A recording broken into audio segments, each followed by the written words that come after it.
Banyak daerah saat ini berhadapan dengan persoalan ketersediaan air bersih karena sedikit demi sedikit debit air di sejumlah sumber air mulai berkurang. Tidak terkecuali Bali yang kepadatan penduduknya semakin hari semakin meningkat, yang otomatis dibarengi peningkatan kebutuhan air. Kondisi tersebut tidak lepas dari ulah manusia yang merusak dan mengubah fungsi dari penyimpanan air bawah tanah untuk mendukung pembangunan.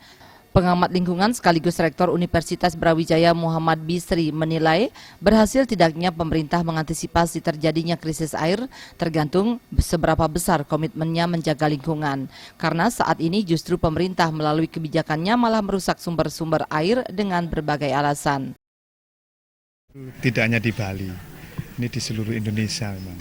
Ya, Indonesia itu kan negara air, sehingga setiap 6 bulan itu kan terjadi hujan, dan hujan itu sekarang sudah fenomenanya terjadi banjir.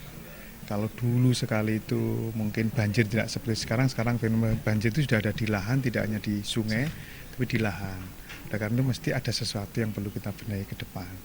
Yaitu apa solusinya? Salah satu langkah adalah membuat integrasi antara tata ruang dengan pengembangan sumber daya air. Masing-masing daerah diharapkan mulai peduli dan mengantisipasi terjadinya krisis air di masa depan, karena air merupakan kebutuhan yang mendasar yang perlu dijaga dan digunakan secara baik. Trimaja dan Yudi, Bali TV.